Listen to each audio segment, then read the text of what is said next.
वेळ दिला व या ठिकाणी उपस्थित झालेत त्याबद्दल मी त्यांचं सर्व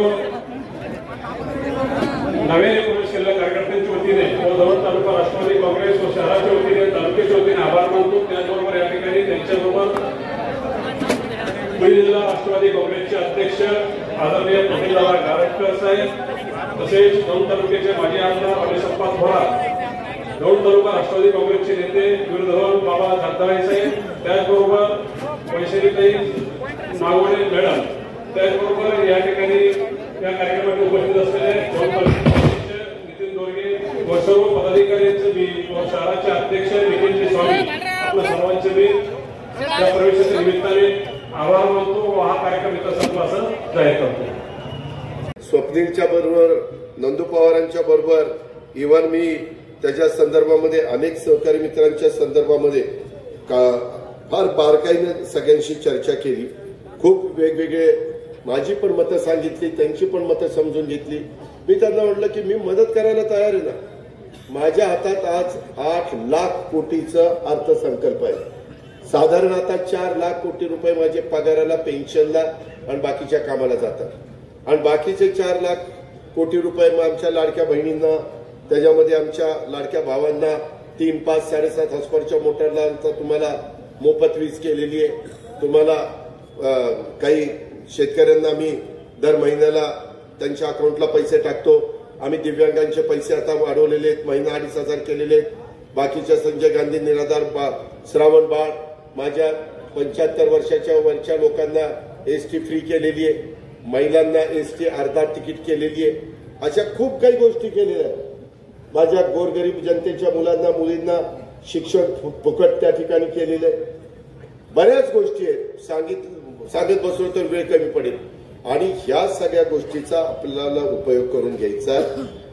विश्वासाने राहा, दिवसा ज्यांच्या बरोबर असाल रात्री पण त्यांच्याच बरोबर, म्हणजे नाहीतर रात्री दुसऱ्याला म्हणायचं ये चर्चा करतो नाही, आता मी तिकडचा एजंट होतो पण तुला बरोबर मदत करतो का, मातीत जा, काय बनवणार नाही। त्याला 4 गोष्टी सांगा किंवा आता नाही, आमची रेषा ही ठरलेली, आम्ही ह्या रस्त्याने जायचं ठरवलेलं। आता ह्या रस्त्याने जाऊन आमचं काय भलं होतंय का काय होतंय ते आम्हाला बघायचं। या प्रकारे आपण पुढे जाऊया। मी खरोखरीच सांगतो, तुम्हाला अंतर पडून देणार नाही।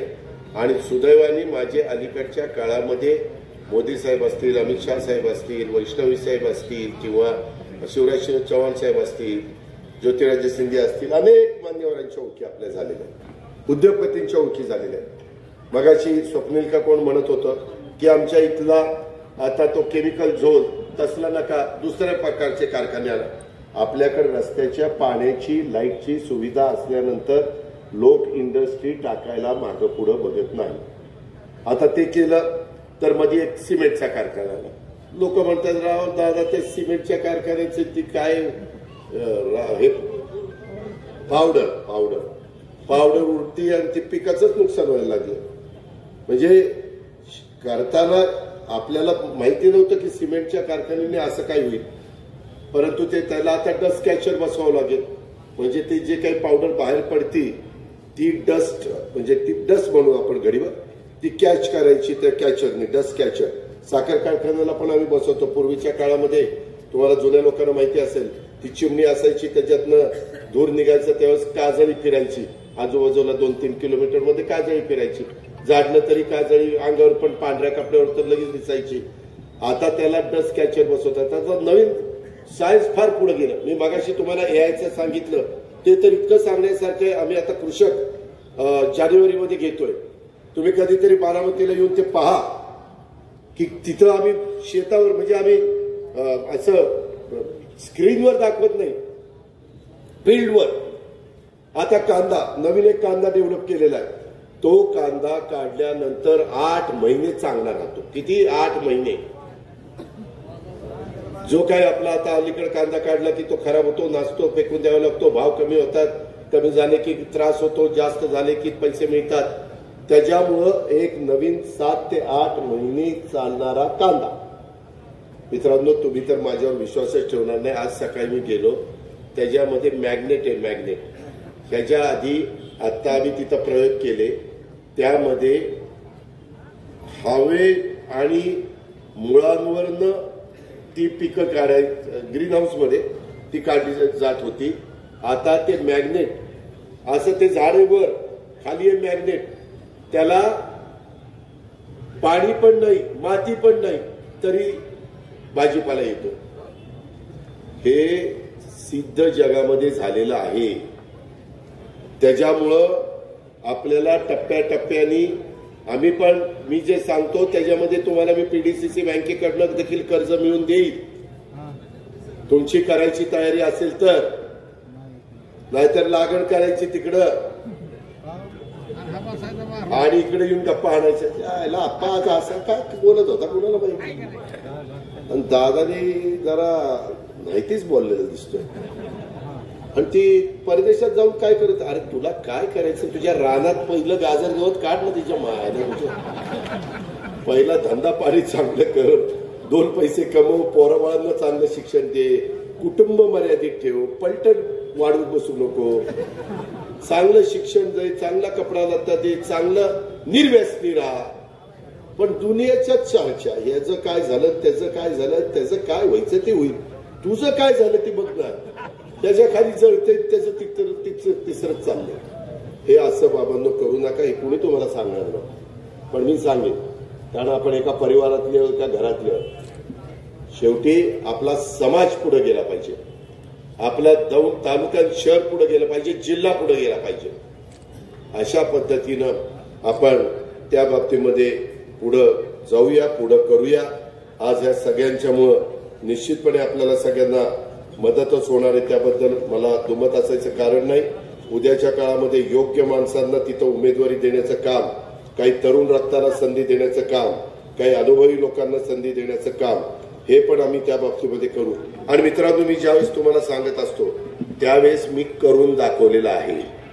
माझ्या सगळ्या संस्था उत्तम चाललेल्या आहेत. माझी शेती जाऊन बघा उत्तम आहे. माझं कामकाज उत्तम आहे. मी कुठंही मला अस्वच्छता चालत नाही, मला खोटं काम चालत नाही. मला अधिकारी जरा टरकून असतात का, तर याला खोटं खपत नाही म्हणून मी अधिकाऱ्यांना कशी वागणूक देत नाही. जर अधिकाऱ्यांनी चुकीची माहिती दिल्यावर मी फायलावर घेतो, पण त्यांनी नीट वागल्यानंतर आपण पण त्याला रिस्पेक्ट देतो. त्याने आमचं काम करावं, आमच्या लोकांचे हेलपाटे वाचवावेत. जर काम होत नसेल तर पहिल्यांदा सांगावं हे कारण आहे, त्याच्यामुळे तुझं काम होत नाही, काय आम्हाला वाटणार नाही. नाहीतर हेलपाटेवरही ते आम्हाला मारतात आणि मग म्हणतात नाही होत. अरे मग चालया, पहिल्यांदा काय झालं होतं सांगायला की बाबा हे होणारच नाहीये, हे नियमातच बसत नाहीये. आम्ही कशाला 4 हेलपाटे मारले असते. आमचा वेळ जातोय, आमचा पैसा खर्च होतोय, आमचं इंधन जातंय, सगळंच काही त्या बाबतीमध्ये नुकसान होतंय. या पद्धतीनं दौंडकरांनो आपण सगळे मिळून काम करूया, अशी माझी आपल्याला सगळ्यांना आग्रहाची विनंती आहे. काय करत नाही तुम्हाला ते काम मी देतो करून तुला, मग काम होण्यासारखं आहे का? नाहीतर जे आलं तू काम सांगायचं न होण्यासारखं म्हणायचं काम होत नाही. काम होण्यासारखं असेल तर त्याचे डिटेल्स मला दे. आता उद्या शनिवार आहे, परवा रविवार आहे, नंतर मला वाटतं लक्ष्मीपूजन, पाडवा आणि भाऊबीज अशा 5 दिवस आता प्रत्येक जण आपण कामात राहणार आहे. पण मी तुम्हाला दिलं तर आता माझं इथं OSD आणि प्रायव्हेट सेक्रेटरी पण आहे, त्यांना दिलं तरी चालेल किंवा कुणाकडे माझ्यापर्यंत पोहोचल असं बघ आणि त्या पद्धतीनं आपण करू. मला परवा कुरकुमची पण लोक सांगत होती, दादा आता म्हणले रात्री इकडे पाणी सोडतात त्या काय त्या केमिकल्स फॅक्टऱ्यांचं आणि त्याच्यामध्ये प्रदूषण होतंय, एवढा त्रास होतोय, बोर खराब झाले. मी आता तिथं पोल्युशन बोर्डाला सांगणार आहे आणि त्या कंपन्यांनाही सांगणार आहे किंवा तुम्ही 2 पैसे कमवा, आमचं काही म्हणणं नाही. पण ते पैसे कमवत असताना आमच्या कुरकुमकरांना का त्रास देत आहे? की वाऱ्याने सगळं तिकडं वास जातोय, त्यांचं आरोग्य धोक्यात आलंय ना राव. पैसा कमवायचा ह्यांनी आणि आमच्या लोकांनी त्यांचं आरोग्य धोक्यात घालायचं, असं नाही चालणार. त्या प्रकारे जर कोणी करत असेल तर त्याचा बंदोबस्त आपण त्या बाबतीमध्ये करू, ही पण ग्वाही मी आपल्याला सगळ्यांना देतो. आणि आता एका चांगल्या रस्त्याने शिवशाहू फुले आंबेडकरांच्या विचारधारेने सगळ्यांचा मान सन्मान ठेवून कुठेही एकमेकाच्या बद्दल दुजेपणाची वागणूक न दाखवता आपण सगळेजण काम करत राहू. त्याकरता तुम्ही मला साथ द्या, मी तुम्हाला साथ देईन. मी कुठेही त्याच्या बाबतीमध्ये कमी पडणार नाही. माझ्याकडचा कुठला माणूस चुकला तर मी त्यालाही बाजूला करायला मागे पुढे बघणार नाही. पण या पद्धतीनं आपण दौंड शहराचा, तालुक्याचा आणि दौंड स्टेशनचा, जंक्शनचा पण मी आता दिल्लीला गेल्यानंतर वैष्णवी साहेबांना पत्र देतो. कारण आता आम्ही बारामतीचं स्टेशन चांगलं केलं, आपल्या पुण्याचं स्टेशन चांगलं झालं, आता दौंडचं पण स्टेशन आपण चांगलं करू. तिथं बऱ्याच गोष्टी करण्याचे गरजेचं आहे. त्या पद्धतीनं केल्यानंतर अजून त्याच्यातनं दौंडच्या उलाढालीला मदत होणार आहे, दौंडच्या रोजगार निर्मितीला मदत होणार आहे. ते काम आम्ही सगळेजण करून दाखवू, हा शब्द मी तुम्हाला दिवाळीच्या निमित्तानं देतो आणि पुन्हा एकदा सर्वांचं स्वागत करून थांबतो. जय हिंद, जय महाराष्ट्र, जय राष्ट्रवादी. हॅपी दिवाळी. धन्यवाद दादा. देवेंद्र